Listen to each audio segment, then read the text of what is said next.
Interesting week this week, relating to the new property. We were already good to go and then got a contract over from a lawyer. Let's just say it was biased in the way towards the owner without any actual inventory or the interpretation of the existing building.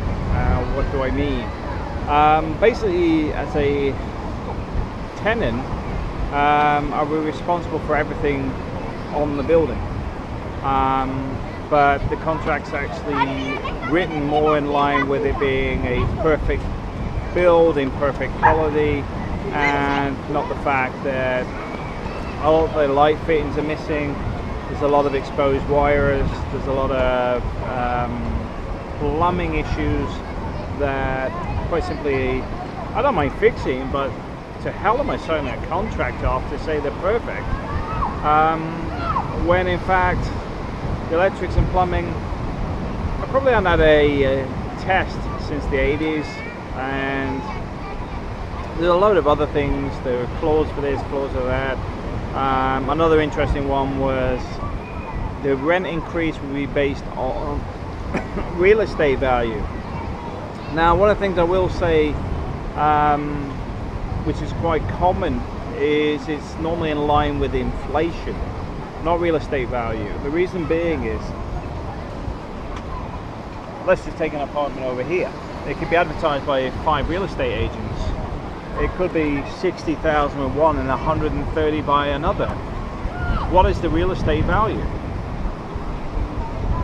Exactly. There is no one. It's not. It's purely speculative.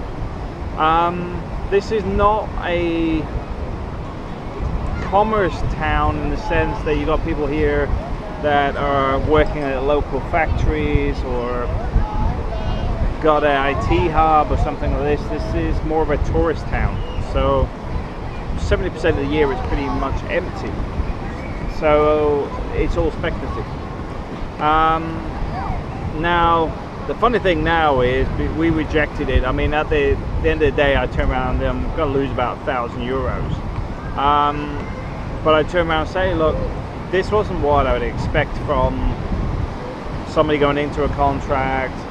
If you wanted this, you should have given us the contract before you took the deposit, etc. But this is contract number 3, and quite simply, it's unacceptable. And I gave them a long list of why it's unacceptable. Everything from the current fittings being outdated,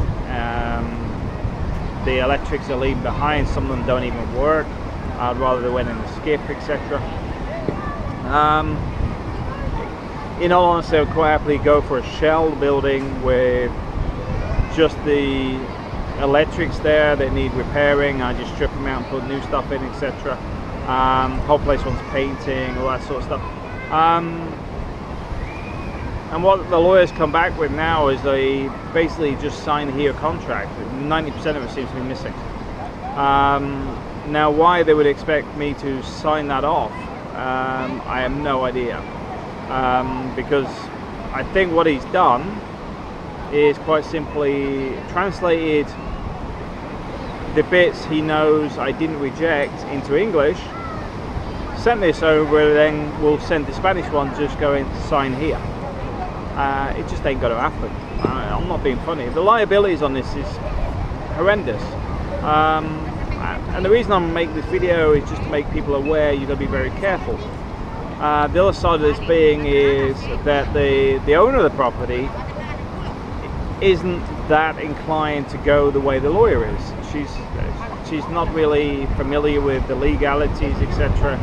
And it's a friend of a boyfriend. And I hazard a guess this guy doesn't normally deal with properties, but probably wills and other stuff, because the contract doesn't actually sit as a normal contract would for property. But hey ho, we live and learn. It's just one of those things you've got to watch for and be aware of. Before giving any deposit of any form, tell them to send you the contract over and make sure it's 100%. I wasn't here at the time, so I didn't get that opportunity, but at the same time, this contract is not the first contract. They had an original one with a real estate agent. There's a reason they didn't want to use that. We gave them a contract that we have with the property we currently have, so they could have used that as a template, and then they've gone with a lawyer now, and it's just a complete mess. But in all honesty, I'm at that point now where I'm not really fussed about move or not. I'm more tempted to bite down here for the winter of this year and find somewhere next year, because there's plenty of apartments in the matter, but we seriously have to look at buying rather in renting, etc., because a lot of the stuff around here is short term. It's very difficult to find long-term rental. But am I grumbling? No, it's a lesson learned. I can't really complain. At the end of the day, my wife doesn't deal with this sort of stuff, so it's not as if I can really complain. My wife dealt with it with her knowledge on dealing with contracts. Myself, I do it all day long. I've dealt with Shell Oil, RPS Bank, and some other big organizations with contracts, scope of works, etc., and some of them I'll read like 20 to 40 times, highlighting the bits that are to my benefit and highlighting the bits to their benefit, and then scrubbing their bits out and then firing it back with the bits removed that I'm not happy with, not making them aware that they've left me loads of loopholes in the process. I do get the feeling the lawyer with the email I sent over to him understands I understand not only the issue with contracts, but also he doesn't really want to go head to head with it. This is why I'm a bit wary about the one he's just sent over, because there's not a lot in it.